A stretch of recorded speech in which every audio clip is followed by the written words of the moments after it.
What the fuck is that? I mean, it went on pretty, like, I didn't know it went on like every year. I mean, you've got Ric Flair, Terry Funk in here. You've got when it gets to Maryland, 1991 Great American Bash. It's absolutely. I know, like, just First reading of all, it back. What is Paul E. What doing? are you doing in a ring? Like, come on, like, come on. I mean, people just wanted to see Paul E. get his ass kicked. I guess it's technically libraries and everything. They then make it kind of a SmackDown. We built the Punjabi Indianapolis, Indiana. Indianapolis, Indiana. At when the we built Conseco Fieldhouse. Conseco Fieldhouse, which was known as Market Square. Well, no, Market Square Arena is where they built it over time. They had two more before that were SmackDown branded. I don't remember this because this was my dark time in wrestling. I wasn't really watching at the time, but like they were just like, but hey, you were do you want to working. go down to Indy? Yeah, do you want to go down to Indy and work WWE? I was like, fuck yeah. Do you remember the main event? I know there was a Punjabi prison match. Holy shit. I mean, I could probably look that up, but wow, that's okay. Interesting. Let me see if I can. I mean, I believe you. I just now I want to. That's funny. But no, dude, that was not what Wikipedia is calling the main event, which could be wrong. It might not have been the main event, but there was, I swear there was a Punjabi prison match because I was on the video crew and we didn't have to do dick. But they were talking about it because I remember them like making jokes about it. You are right. You are absolutely right. It was The Undertaker defeating the Big Show in a Punjabi prison match. Because I remember Big Show being out there and like I had to go and do something and I stood next to him and like I'm face to face with his nipple. So pre-show was Funaki defeating Simon Dean. Indeed. Brian Kendrick and Paul London then defeated the Pitbulls, Jamie Noble and Kid Cash. Wow. Then we had Finlay, who was at that time the United States champion, defeating William Regal. Gregory Helms defeated Matt Hardy. Undertaker defeated Big Show in the Punjabi prison match. Ashley Massaro defeated Jillian R.I.P. Hall. R.I.P. Yep. Crystal Marshall and Michelle McCool in a fatal 4-way bra and panties match. Yeah, that's about right. Yeah, because that was in your honor. Like that was there. Yeah, no, they did that for me. They did that for you. Yeah. Mr. Kennedy defeated Batista by disqualification in a singles match. And then the main event was a singles match for the World Heavyweight Championship. King Booker defeating Rey Mysterio. So King Booker became champion on the show that you worked, Duncan, in 2006's Great American Bash. That's awesome. I know that is fun. I know we're not obviously watching it live, but this will be coming out right after the Great American Bash. I have a couple of spoilers I could let out. Yeah. Well, let's just talk before we get let's just talk about it in general. The thing I was most excited for in this, and apparently I think they opened with it. The match of the night, I'm sure, was going to be MSK versus Tommaso Ciampa and Timothy Thatcher. Now, we'll do this. We haven't done this in a while because it's so new. If you haven't listened to the show, the way we do this is I play a little background music where we're doing a spoiler, and we'll play it whilst we do the spoilers, so that if you hear the music and you don't want to hear who won on the show, then you just skip, just kind of like skip it or whatever. Hit the 15 or 30 seconds until you don't. This is the spoiler music right here. So, MSK won. They did? I was not expecting that. I was kind of expecting this to be the switch off of that one, but apparently not. No, but what I'm reading is that it was a great match. I'm reading the same, and it opened the show. Yep. It opened the show. What other big spoilers do you have for me, Duncan? I have the million champion LA Knight defeated Cameron Grimes. So now Cameron Grimes has to be his butler. Has to be LA Knight's butler. This is okay. I want Grimes needs to, well in the end Grimes is going to win this war, not the battle. Yeah, exactly. But right now the comedy that can come is Grimes being the butler. I'm okay. That's fine. Absolutely. I'm fine. We had a return. Is it official? And let me guess, was it the rumor that it was Teagan Knox? Was the rumor that it was Teagan Knox, and it is official. Was it the battery? The battery went from 99 to 100%. That's my good Welsh girl, baby. During the women's tag team title match between Zoe Stark and Io Shirai and Candice LeRae and Indy Hartwell. That's a fun way to do it. I don't mind that. Make sure the music stays playing. There it is.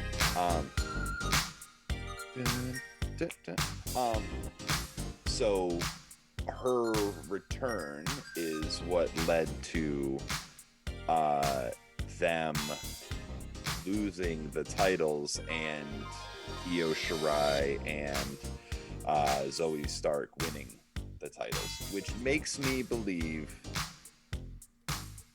Ooh, I wonder if they're gonna bring Candice or Indy up soon. God, I can't do that to the way. They can't, but they will. That's interesting, though. I'm glad to see, my Welsh girl, Teagan Knox back. That's good to know. Yep. What happened? What happened with this whole Gargano Karrion Kross situation? So they had an interaction. It wasn't a match because it was being kind of. It was not a match. I know it was called a face-to-face, but even Wikipedia is calling it a match. Well, Wikipedia is dumb because it is not. Okay. It was literally just a face-to-face. And then they yelled at each other for a while. They yelled, and then basically Regal interrupted to say that next week in the title match there will be a special referee, and that person will be none other than Samoa Joe. And that is going to be fun. That is actually something that I can get behind. All right, that's probably all the spoilers, unless you got any more. Or... No, because the results for Kyle O'Reilly versus it's not there yet. They're probably still going because they always go long too on NXT now. Yeah, they do the old school Raw trick where they carry it on for the extra 5-10 minutes, which Raw needs to do again. I've said that shit so many times on the podcast where it actually gave it an element of suspense where you're like, well, yeah, the show's over at 10, but oh man, sometimes they like to, 11, but they like to stretch it out for another, 8 minutes sometimes. And that's where some of the biggest shit ever happened. Dude, the runover has always been helpful. Notorious. Yeah. Because that was the thing about WCW would start 5 minutes early, but Raw would run 5 or 10 minutes late. Yep. And so it was always that you needed to watch the beginning of one and the end of the other, and that was where you'd find your real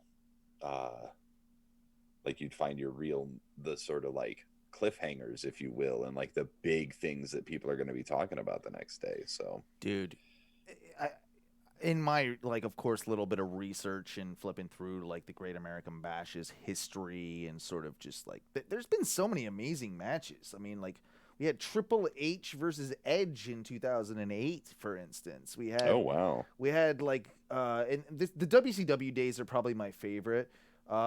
Flair versus Savage at one point in '95. The Giant versus Luger for the WCW World Heavyweight Championship.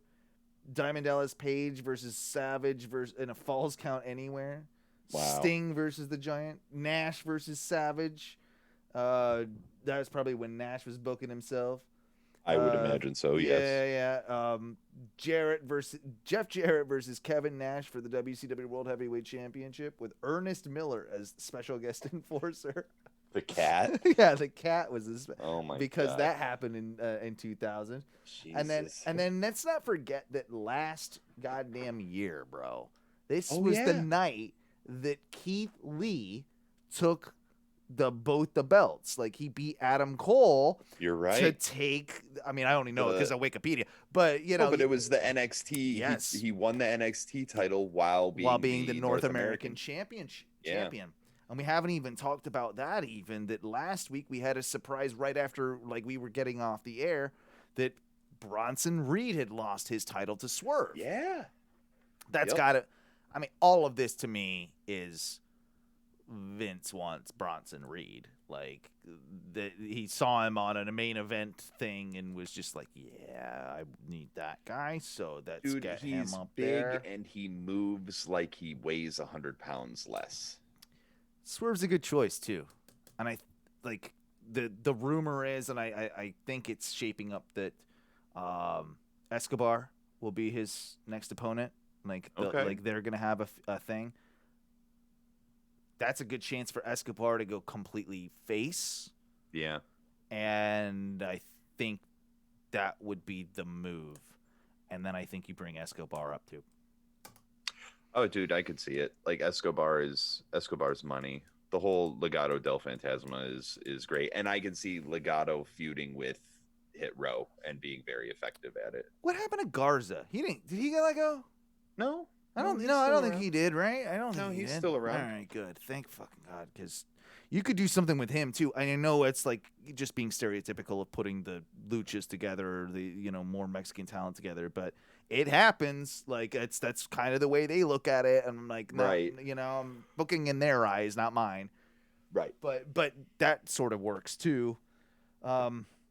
Very quickly here, Dunks. We have I threw out the what do you want us to discuss in the Facebook group, like I always do. And our good buddy Jay Jansen says, God, good brother Jay. yeah, the first batch of releases are coming up on their 90 no-compete clause ending. This group includes Chelsea Green, Mojo Rawley, Tucker, Bo Dallas, Kalisto, Wesley Blake, Peyton Royce, and Billy Kay. Who do you have your eyes on to make an impression at another company, and where do you think some of these names will end up? I'll throw that to you first, bro. If you need the names again, I'll throw them out, but just let me know. Dude, I see Chelsea going back to Impact. Makes complete sense. I see the Hot Mess returning. I love that gimmick, too, somehow. Dude, I saw her at Bar Wrestling, and it was so good. Like, she was at All In, right? Wasn't she in All In? Yep. Yep. She was. I'm looking. Yep. She's right there. Yep. She sure was. Yep. That was honestly my first experience with her because I didn't know. I didn't know her before Bar Wrestling. Okay. And I was just like, oh, this is great. It's fun. It's a fun gimmick because we weren't watching the fuck anything with Impact at that point. No, we weren't. And like there was a lot of good shit that we missed. So I would love to see that. I want to see Cassie Lee and Jessica K. I want to see the Iconics go anywhere and do anything because I'm gonna throw this one out here, and I think they're AEW bound, and a lot of people would disagree with that, but here's why: they need a company that understands immigration. They do not have work visas. They need someone to sponsor their work visas. I have a feeling that Impact might be a little bit like about that, even though they were highly suggested to be perfect for Impact, which they would be. Right. They would be. With their personalities and with their strong knockouts division. Mm-hmm. Yet, I think, whilst incredibly improved over the last year or so with AEW's women's division, it still has a long way to go. And they would be a very, very good component to it.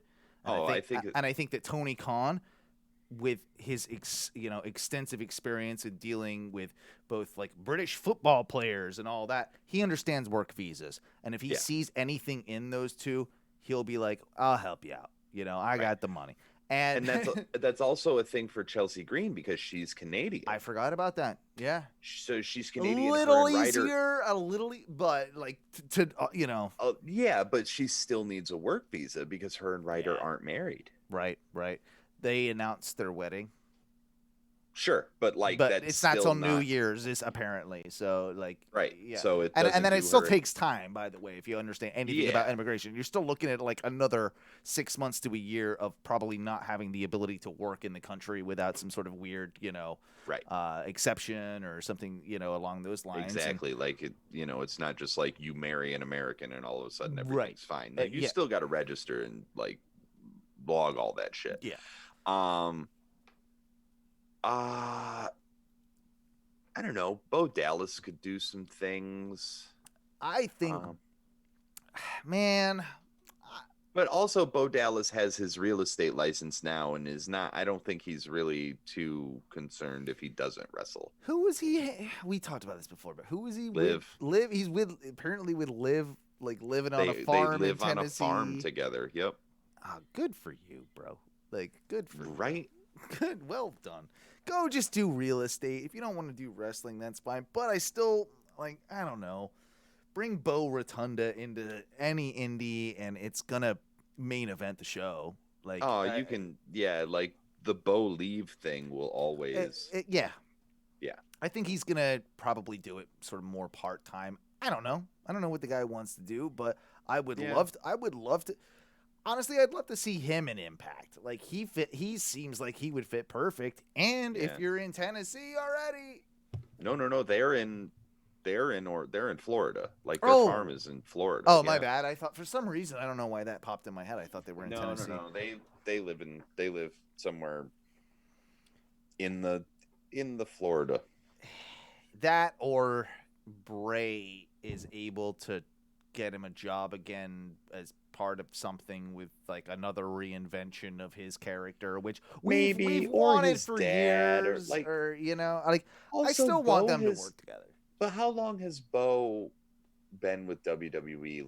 If he's smart, which I would assume he is, and his dad has told him save your money, so the dude has got to have a good chunk set aside. So no, you're right. That's a very good point.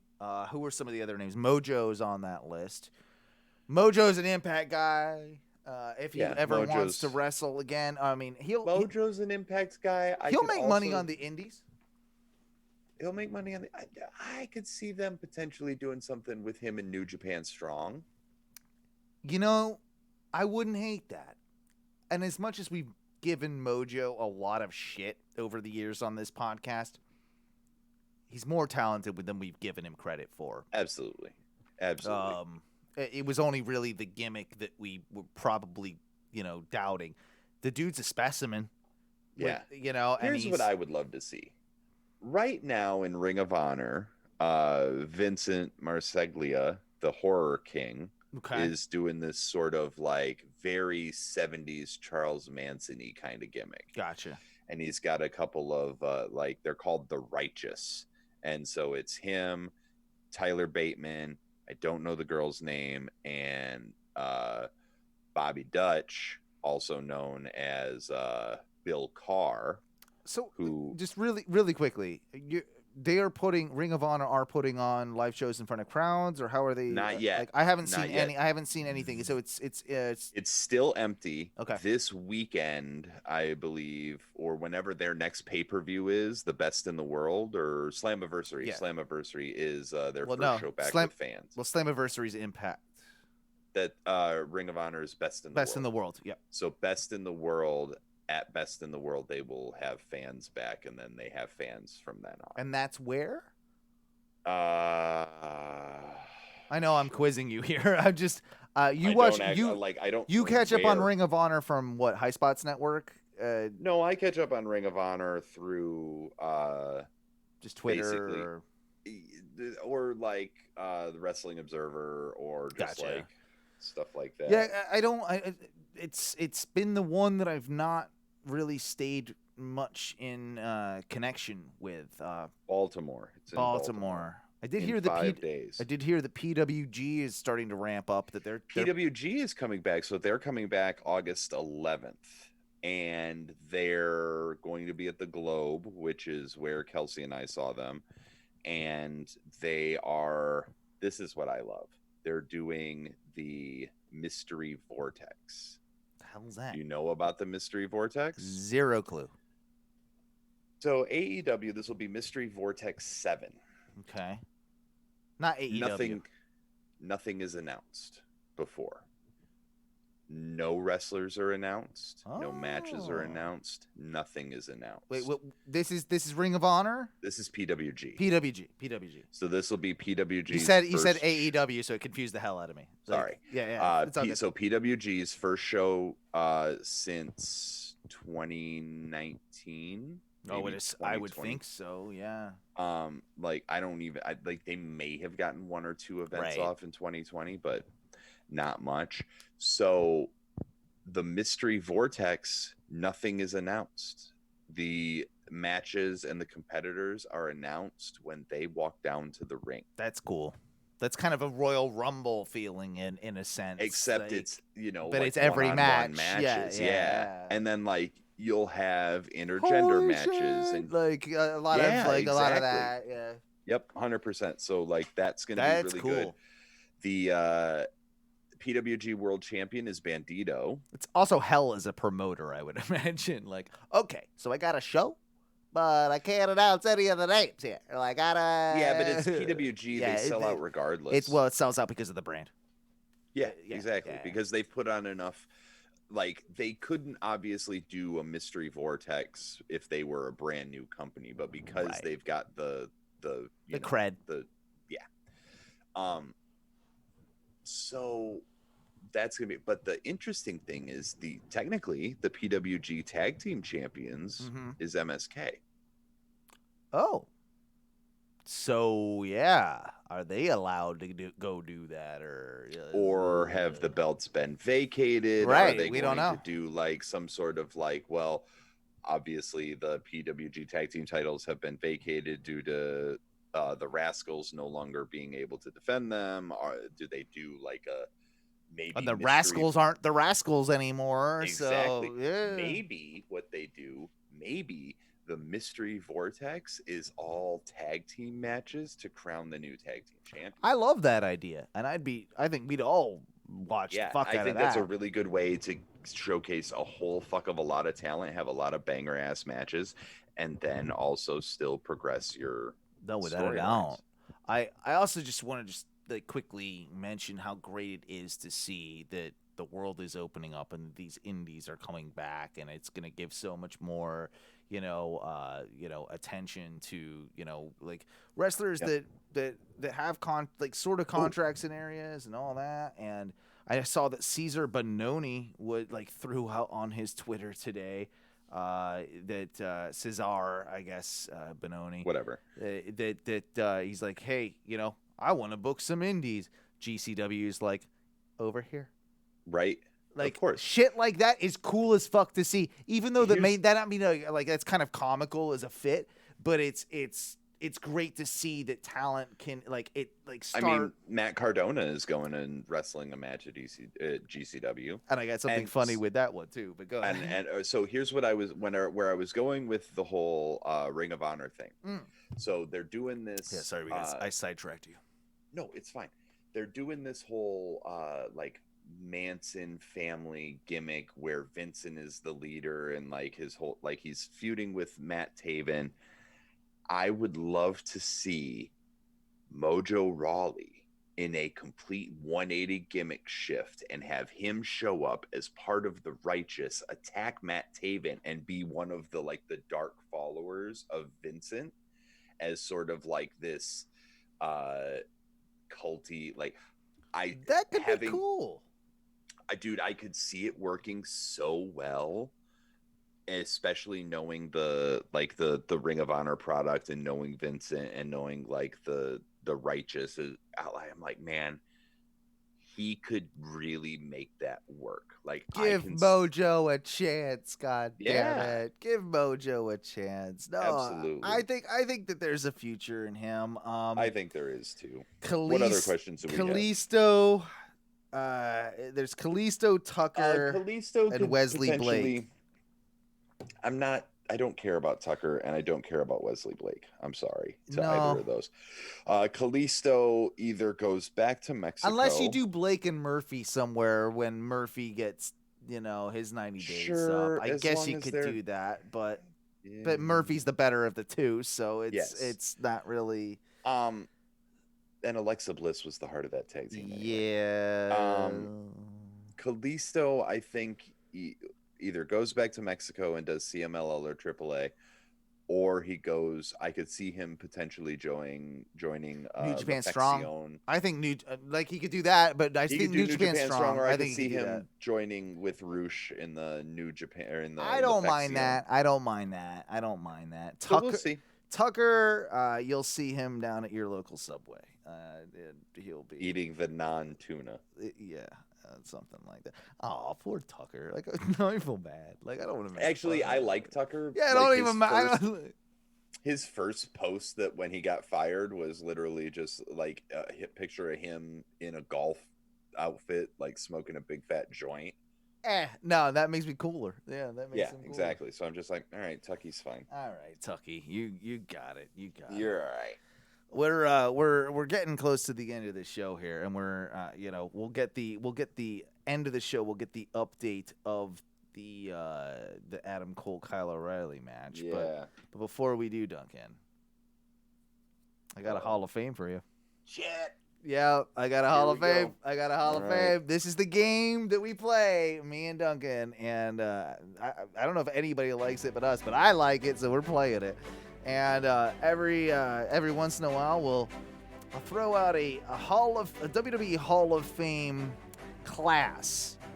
This year's is 2008, and I will throw out the inductee and ask Duncan who he was. This person was inducted by. So I will throw out the inductee. He will be throwing out the person who inducted him. This is a big one to start things off, bro. The Nature Boy, Ric Flair. Ooh.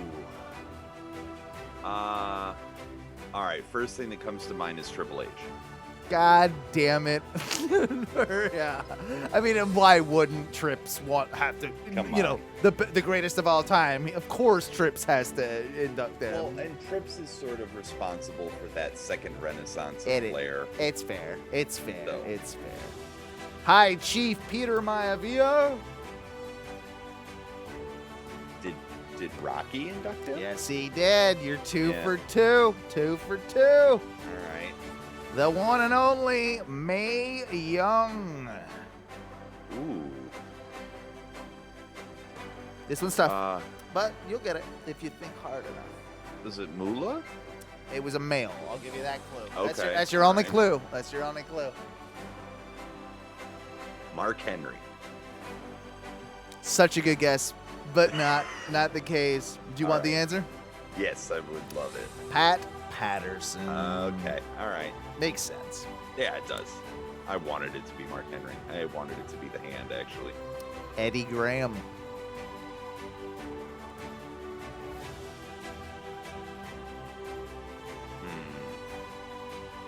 Michael Hayes. Another really good guess. We talked about him a lot tonight. No longer with us. Dusty Rhodes. Dusty Rhodes. We'll give it to That makes sense too. Gordon Soley.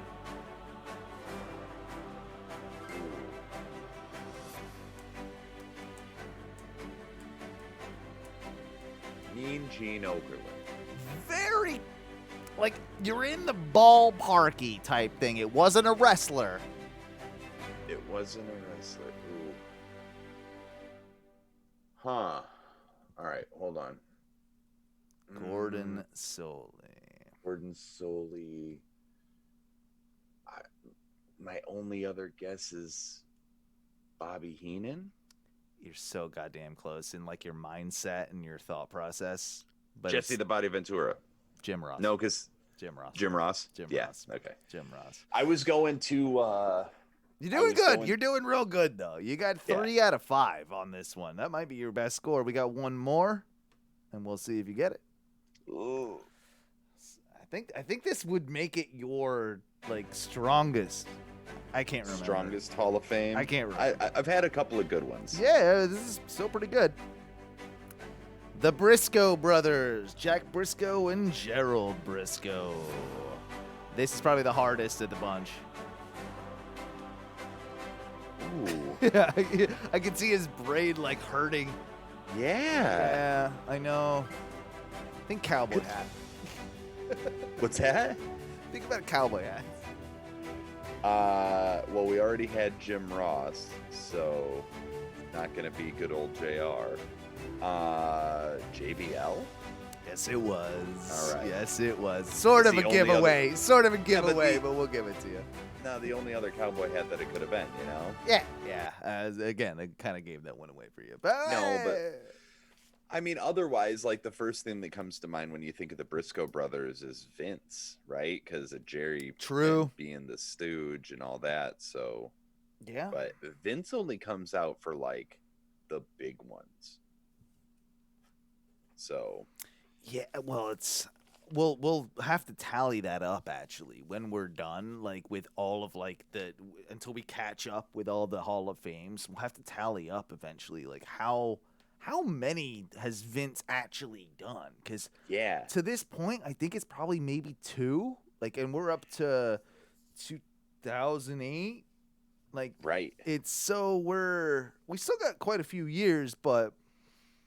Because now they started up yearly again at this point, you know, whereas they took that huge period off between whatever years those were or whatever. But yeah, man, I'm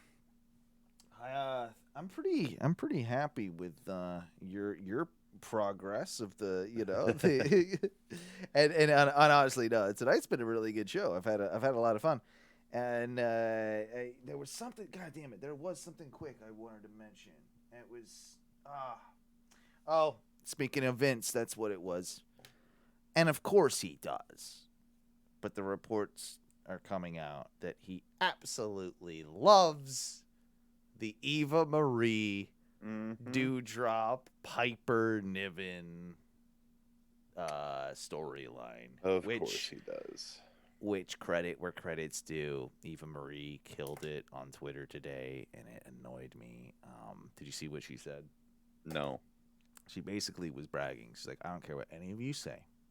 I have had more wins on Monday Night Raw than Ronda Rousey this year than Ronda Rousey, Becky Lynch. And then she rattled off all these people that are not really active members of the roster. Like, I think she threw Mae Young in there, to be honest. Oh like, it was honestly, it you know, kind of funny. So I there's something there with her. She must be just like a fun person to hang around. I'm guessing. I don't know. She'd almost have to be at this point. At this point, like, what else is there? Do we have a spoiler update for the keep finale? Looking for it. There's no way it's still on. No, it just takes a minute for them to refresh the results because they're literally writing it as it goes. Oh, true. So, show's been off the air for 24 minutes. Well, for probably a few minutes. At least 10, 15. At yes, least 10 but to yes, 15. I understand. Yeah. It would be nice to know the finale I know. of the show.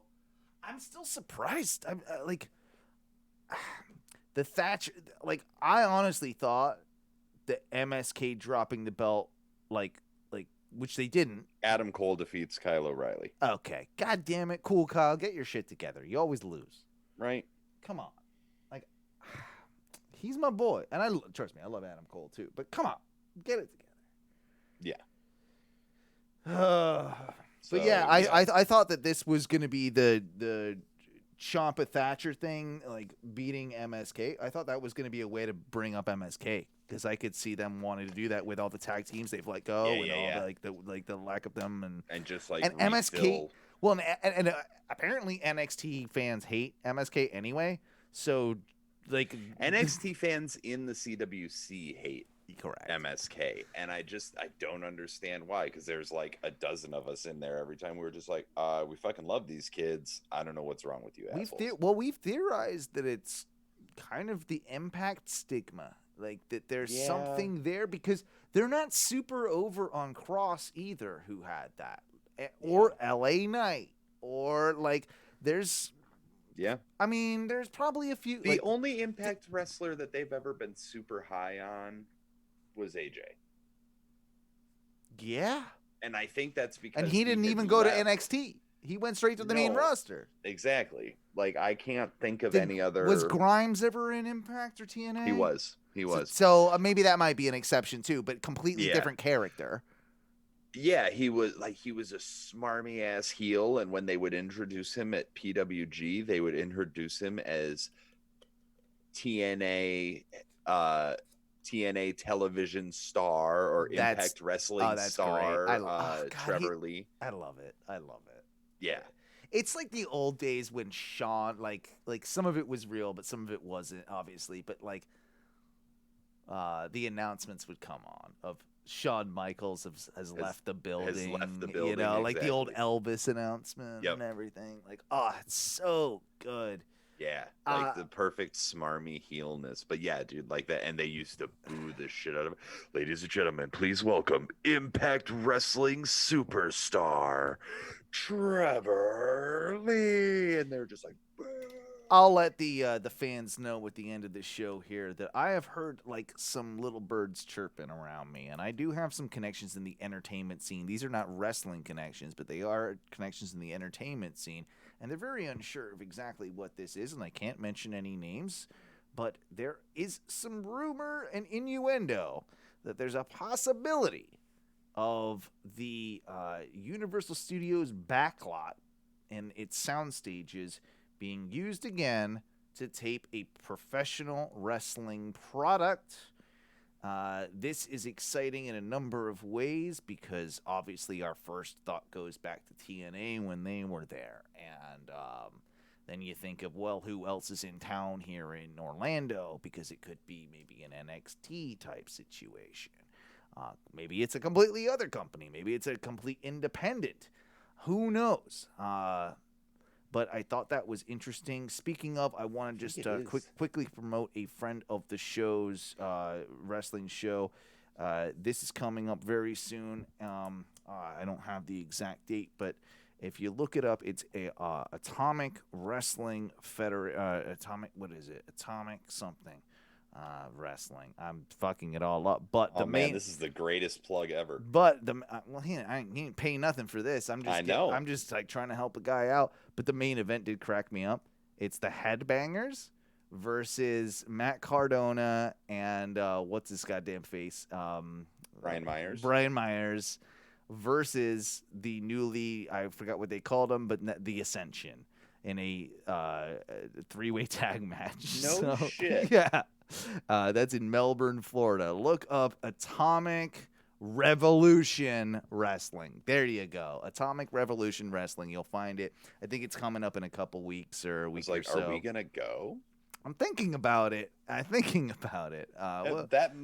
sounds like the kind sounds like it'd be fun show that it would have fun at. Yeah. I think it's in a Holiday Inn break room, but we'll go and we'll have fun with it. Dude, yeah, I'll buy a Headbangers t-shirt like I'm fucking 17 again. It'll be awesome. Yeah, there's something endearing about wanting to go to that one, and I'm pretty sure that Brian Myers and Matt Cardona are doing that just to get some figures signed of theirs. Like that. I mean, I'd probably buy one of those too. Yeah. I'd be like, woo, woo, woo. Oh, God. You could have come and seen my show, Ryder. Right. But your girl broke her wrist. Oh, man. Well, we will get out of here for the evening, but I thank you all for joining us for another edition of the Ohno Wrestling Podcast. Let me play our little outro music here to get us on our way. Duncan, you excited for fans coming back? Dude, I cannot wait. It's going to be Wrestling big, man. needs fans. Fans need wrestling. And I think, not something we talked about. Maybe we'll talk about next week, but I think we all know they're saving a lot of these storylines, maybe why things have been so stale on a lot of different fronts lately. And when fans get back, let's just cross our fingers and hope that Monday Night Raw just isn't an abomination. So bad. Oh, and very, very quickly, I'm a big Tampa Bay Lightning fan. We're obviously one win away from winning the Stanley Cup championships right now. We lost last night, ruining our streak.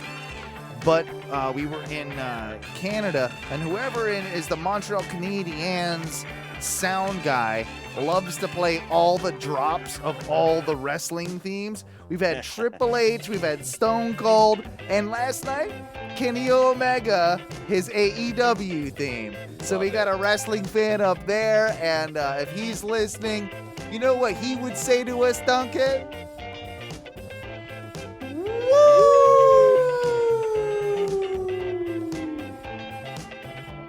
We'll see you guys next week. OhnoWrestling.com, Twitch.tv/ONRS Live, Twitch.tv/ONRS Live.